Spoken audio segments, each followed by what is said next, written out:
ദേവലോകത്തേക്കുള്ള യാത്ര. ഒരു രാവിലെ ഡങ്കി കഴുത സുഖമായി ഉറങ്ങുകയായിരുന്നു. പെട്ടെന്നൊരു ശബ്ദം അവന്റെ ഉറക്കം കെടുത്തി. ഡങ്കി, എടാ ഡങ്കി, ഇപ്പോഴും കഴുതയെ പോലെ ഉറങ്ങുവാണോ? നീ എന്താ പറഞ്ഞത്? സോറി, നീ കഴുതയാണല്ലോ, കഴുതയെ പോലെയല്ലേ ഉറങ്ങൂ. ഇന്ന് സൺഡേയാ, നിങ്ങൾ എന്തിനാ രാവിലെ എന്നെ ബുദ്ധിമുട്ടിക്കാൻ വന്നത്? എടാ, ഞങ്ങളെ ഷേർഖാൻ അയച്ചതാ. അദ്ദേഹത്തിന്റെ ചേട്ടനും അനിയത്തിയും വരുന്നുണ്ട്. അവരെ സ്വാഗതം ചെയ്യാൻ ഒരുപാട് പൂക്കൾ കൊണ്ടുവരണം. ഒരു ദിവസം അവധി കിട്ടിയത്, അതും പോയി കിട്ടിയല്ലോ. ഡങ്കി പിറുപിറുത്തുകൊണ്ട് എഴുന്നേറ്റു. പിന്നെ രണ്ടുപേരോടൊപ്പം പൂന്തോട്ടത്തിലേക്ക് പോയി. പൂന്തോട്ടത്തിലേക്ക് പോയി ചെന്നായയും മാനും ഒരുപാട് പൂക്കൾ പറിച്ചു. അത് കഴുതയുടെ പുറത്തും വെച്ചു. എന്റെ ദൈവമേ, നല്ല ഘനമുണ്ടല്ലോ. വേഗം നടന്നു വാ, വൈകിയാൽ ഷേർഖാൻ ഇഷ്ടമാകില്ല. ഡങ്കി മുൻപിലേക്ക് നടക്കാൻ തുടങ്ങി. എന്നാൽ അവൻ വളരെയധികം ക്ഷീണിതനായിരുന്നു. 2 മണിക്കൂർ ബുദ്ധിമുട്ടി അവർ ഷേർഖാന്റെ അടുത്തേക്ക് വന്നു. എന്റെ ചേട്ടനും അനിയത്തിയും ഇപ്പോൾ ഇങ്ങ് എത്തും. നിങ്ങൾ എല്ലാവരും ചേർന്ന് ഈ സ്ഥലം നന്നായി ഡെക്കറേറ്റ് ചെയ്യ്. ശരി ഷേർഖാൻ, ഇപ്പോൾ തന്നെ ചെയ്തേക്കാം. ആന, ചെന്നായ, കുറുക്കൻ, മാൻ, ജിറാഫ്, കരടി, മരപ്പട്ടി എല്ലാവരെയും വിളിച്ചു വരുത്തി കാട്ടിൽ ഡെക്കറേഷൻ ഒരുക്കി.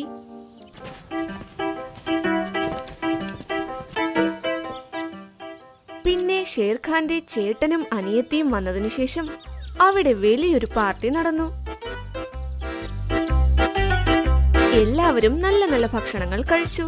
കഴുതയും അവിടെ നന്നായി ഉത്സാഹിച്ചു. പാർട്ടി കഴിഞ്ഞതിനു ശേഷം ഷേർഖാൻ ബാക്കി എല്ലാ മൃഗങ്ങളെയും അവരുടെ വീട്ടിലേക്ക് പറഞ്ഞുവിട്ടു. മാനിനെയും ചെന്നായെയും പിന്നെ കഴുതയെയും മുൻപിൽ നിർത്തി. മാനെ, ചെന്നായെ, നിങ്ങൾ രണ്ടുപേരും ഇവിടം നന്നായി വൃത്തിയാക്ക്. ഡങ്കി, നിന്റെ പുറത്ത് ഈ ചവറുകളെല്ലാം എടുത്തുകൊണ്ടുപോയി പുറകിലത്തെ കുഴിയിലിട്. ഇതു കേട്ട് മാനും ചെന്നായിയും വൃത്തിയാക്കി. പിന്നെ എല്ലാ കൂടകളും കഴുതയുടെ ചുമലിലും വെച്ചു.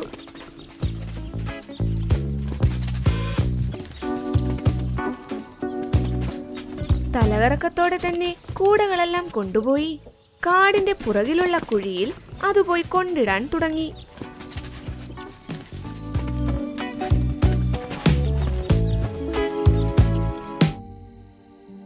രാത്രിയായപ്പോഴേക്കും കഴുത ഒരുപാട് ക്ഷീണിച്ചു. പിന്നെ വീട്ടിലേക്ക് പോകുമ്പോൾ അവന്റെ ശരീരം നന്നായി വേദനിക്കുന്നുണ്ടായിരുന്നു. എനിക്ക് മാത്രമെന്താ ഇങ്ങനൊരു ജീവിതം? എന്നെ എന്തിനാണ് ഇങ്ങനെ ഇട്ട് കഷ്ടപ്പെടുത്തുന്നത്? കഴുത മൂങ്ങി, വീണ്ടും മൂങ്ങി. അവൻ മൂങ്ങുന്ന ശബ്ദം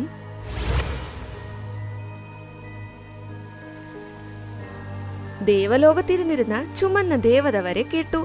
അയ്യോ, ഇത് ഏത് മൃഗമാണ് ഇത്രയും ശബ്ദത്തിൽ? ദേവത ആകാശത്ത് നിന്നും താഴേക്ക് വന്നു. പിന്നെ കഴുതയുടെ അടുത്ത് വന്ന് പറഞ്ഞു, എന്തുപറ്റി നിനക്ക്? നീ എന്തിനാണ് ഇങ്ങനെ കരയുന്നത്? എനിക്ക് നന്നായി വേദനിക്കുന്നു. ദിവസവും ജോലി ചെയ്ത് ചെയ്ത് എനിക്ക് മടുത്തു. ശരി, ഞാൻ ഇപ്പോൾ തന്നെ നിന്റെ വേദന എല്ലാം മാറ്റിത്തരാം. ഇങ്ങനെ പറഞ്ഞ ദേവത മാന്ത്രിക വടി കൊണ്ട് അപ്പോൾ തന്നെ കഴുതയുടെ എല്ലാ വേദനയും മാറ്റി. ഇന്ന് നീ എന്റെ വേദന എല്ലാം തീർത്തു ദേവതേ. പക്ഷെ ഞാൻ നാളെയും ജോലിക്ക് പോകും, വീണ്ടും വേദനിക്കും. അപ്പോൾ നീ വീണ്ടും എൻ്റെ അടുത്തേക്ക് വരുമോ? നിനക്ക് എന്താണ് ശരിക്കും വേണ്ടത്? എനിക്കറിയില്ല, പക്ഷെ ഇത്രയും അറിയാം, ഈ ലോകം എനിക്ക് മതിയായി. എനിക്ക് ഇവിടെ ജീവിക്കാൻ ഒരു താല്പര്യവുമില്ല. ഈ കഴുത ജീവിതം ജീവിച്ച് ജീവിച്ച് എനിക്ക് വയ്യ. നിനക്ക് ദേവലോകത്ത് താമസിക്കണമെന്നുണ്ടോ?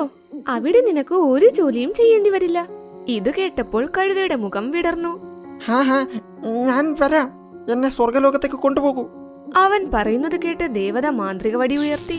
രണ്ടുപേരും അവിടെ നിന്നും മാഞ്ഞ് ദേവലോകത്ത് വന്നു. നിനക്കിവിടെ സുഖമായി ജീവിക്കാം കേട്ടോ. എന്റെ ആവശ്യമുണ്ടെങ്കിൽ എന്നെ വിളിച്ചാ മതി. നന്ദി ദേവതേ. കഴുത ദേവലോകത്ത് അങ്ങോട്ടും ഇങ്ങോട്ടും നടന്നു. ഒരു ജോലിയും ചെയ്യേണ്ടാത്തതുകൊണ്ട് അവനവിടെ നല്ല സുഖമായി തോന്നി. വൈകുന്നേരത്തിനുള്ളിൽ ദേവലോകത്തെ ഒരുപാട് സ്ഥലങ്ങൾ അവൻ കണ്ടു. അവനിപ്പോൾ വിശക്കാനും തുടങ്ങി. ദേവതേ, ദേവതേ, എനിക്ക് നന്നായി വിശക്കുന്നു. നിനക്ക് വിശക്കുന്നുണ്ടോ ഡങ്കി? ഒരുപാട്. നോക്ക്, അവിടെ നല്ല നിറങ്ങളുള്ള പൂക്കളില്ലേ, അത് നിനക്ക് കഴിക്കാം. എന്താ പൂവോ? പക്ഷേ പൂവ് കഴിച്ചാൽ എങ്ങനെ വിഷപ്പടങ്ങും? നിനക്ക് വിശ്വാസമില്ലെങ്കിലും അതൊന്ന് കഴിച്ചു നോക്ക്.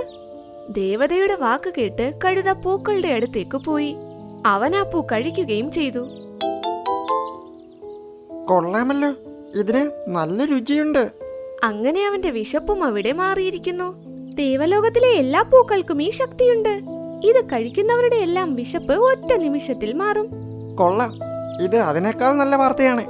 കഴുത ദേവലോകത്ത് നന്നായി ജീവിച്ചു വന്നു. അവന് ഒരു ജോലിയും ചെയ്യേണ്ടതായി വന്നില്ല. ആരുടെ ആജ്ഞയും കേൾക്കേണ്ടതായും വന്നില്ല. വിശക്കുമ്പോഴും ഭക്ഷണത്തിന് അവന് ഒരു ബുദ്ധിമുട്ടും ഉണ്ടായില്ല. ആദ്യ കുറച്ച് ദിവസങ്ങളിൽ അവനെല്ലാം നന്നായിരുന്നു. എന്നാൽ കുറച്ച് ദിവസങ്ങൾക്ക് ശേഷം അവൻ അവിടെ ബോറടിക്കാൻ തുടങ്ങി. ദേവതേ, എന്നെ ഒന്ന് സഹായിക്കാമോ? പറയൂടെങ്കി, എന്തുപറ്റി? ദേവതേ, ഞാൻ ഇവിടെ ഒറ്റപ്പെട്ടതായി എനിക്ക് തോന്നുന്നു. ഇവിടെ എന്താ വേറെ മൃഗങ്ങളൊന്നുമില്ലേ? ഉണ്ടല്ലോ, വൈറ്റ് ഹോഴ്സ് എന്നാണ് അവന്റെ പേര്. ഹാ, അവൻ എവിടെയാ ഉള്ളത്? നിന്റെ മുൻപിൽ ഒരു ഗോൾഡൻ ഹില്ല് കാണുന്നില്ലേ? അവിടെയുണ്ട്. കഴുത ഇത് കേട്ട് ആ മലയ്ക്ക് നേരെ ഓടി. അവിടെ പോയപ്പോൾ അവനൊരു വെള്ളക്കുതിരയെ കണ്ടു. അതിന്റെ നെറ്റിയിൽ ഒരു നീണ്ട കൊമ്പും ഉണ്ടായിരുന്നു.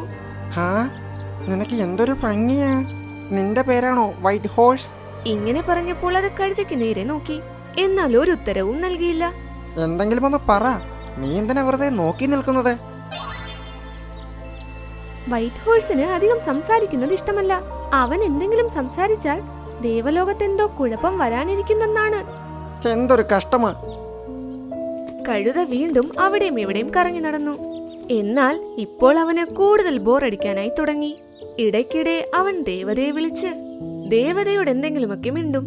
എനിക്കിവിടെ ജീവിക്കണ്ട, എന്നെ തിരിച്ചെന്റെ കാട്ടിലേക്ക് വിടൂ. എന്നാൽ നിനക്ക് ഇവിടെ ഒരു ജോലിയും ചെയ്യേണ്ട ആവശ്യമില്ലല്ലോ. സമയത്തിന് കിടന്നുറങ്ങാം, സമയത്തിന് എന്തെങ്കിലും കഴിക്കാം. ഇവിടെ വിശപ്പിന്റെ പ്രശ്നമേ ഇല്ലല്ലോ. പിന്നെ എന്തിനാ പോകേണ്ടത്? ഇല്ല, ദിവസം മുഴുവനും ഒരു ജോലിയും ചെയ്യാതെ ഇരുന്നാൽ ജീവിതം പാഴായി തോന്നുന്നു. പിന്നെ ക്ഷീണമില്ലെങ്കിൽ കിടന്നാൽ ഉറക്കവും വരുന്നില്ല. പിന്നെ ജോലി ചെയ്തത് കൊണ്ട് വിശപ്പും എടുക്കുന്നില്ല. വിശപ്പെടുത്താലേ നല്ല നല്ല പൂക്കളും ചെടികളും എല്ലാം തിന്നാൻ ഒരു രസമുണ്ടാകൂ. ഇവിടെ ഒരു പൂവ് കഴിച്ചാൽ തന്നെ വിശപ്പ് മാറുമെങ്കിൽ വിശപ്പിന് ഒരു അർത്ഥമില്ലാതെ ആകില്ലേ? ഇത് വെച്ച് നോക്കുമ്പോൾ എന്റെ പഴയ ജീവിതം തന്നെയാ നല്ലത്. ശരി, തിരിച്ചു നിന്നെ ഞാൻ അവിടേക്ക് തന്നെ വിട്ടേക്കാം. ഇതു പറഞ്ഞ ദേവത മാന്ത്രിക വടി ഉയർത്തിയപ്പോൾ കഴുത തന്റെ കാട്ടിലേക്ക് തിരിച്ചെത്തുകയും ചെയ്തു. എടെ ഡങ്കി, എവിടെയായിരുന്നു? അറിയാമോ, ഇന്നലെ തൊട്ട് നിന്റെ ആവശ്യം എപ്പോഴൊക്കെ വന്നെന്ന്. ഷേർഖാൻ നിന്നോട് ഒരുപാട് ദേഷ്യത്തില. നോക്ക്, നിനക്ക് എന്തൊക്കെ പണി തരാൻ പോകുന്നെന്ന്. അവനെ ഷേർഖാന്റെ മുൻപിലേക്ക് കൊണ്ടുപോയപ്പോൾ ഷേർഖാൻ ഗർജിച്ചുകൊണ്ട് പറഞ്ഞു, ഡങ്കി, നീ കാട്ടിൽ നിന്നും പോയി വളരെ വലിയ തെറ്റ് ചെയ്തു. ശിക്ഷ എന്ന രീതിയിൽ നീ ഈ പകുതി കാട് മുഴുവനും വൃത്തിയാക്കണം. പകുതിയല്ല ഷേർഖാൻ, ഞാൻ മുഴുവൻ കാടും വൃത്തിയാക്കാൻ തയ്യാറാണ്. എനിക്ക് തെറ്റുപറ്റി. ഇനി മുതൽ ഞാൻ ഒരിടത്തേക്കും പോകില്ല. വരൂ മാനേ ചെന്നായേ, നമുക്ക് മുഴുവൻ കാടും വൃത്തിയാക്കാം. ഇത് കേട്ടപ്പോൾ എല്ലാവർക്കും വലിയ അത്ഭുതമായി. ഡങ്കി എങ്ങനെ ഇത്ര വേഗം പണിയെടുക്കാനായി താല്പര്യം കാണിക്കുന്നു എന്ന്. അവന് എന്ത് സംഭവിച്ചിരിക്കുന്നെന്നാൽ അവൻ എന്ത് ജോലി ചെയ്യാനും തയ്യാറായി കഴിഞ്ഞിരിക്കുന്നു. പ്രിയ കുട്ടികളെ, ദൈവം നമുക്ക് തന്ന ജീവിതം, അതാണ് നമുക്ക് കിട്ടിയ നല്ല ജീവിതം. നമ്മൾ ചെയ്യുന്ന ജോലിയും നമുക്ക് നല്ലതിനു വേണ്ടിയാണ്. എങ്ങനെയാണോ തനിയെ വെറുതെ ഇരിക്കുന്നത് കൊണ്ട് കഴുതയ്ക്ക് ബോറടിച്ചോ, അതുപോലെ നിങ്ങളും തനിയെയും വെറുതെയും ഇരുന്നാൽ നിങ്ങൾക്കും ഈ പറയുന്നതെല്ലാം മനസ്സിലാകും.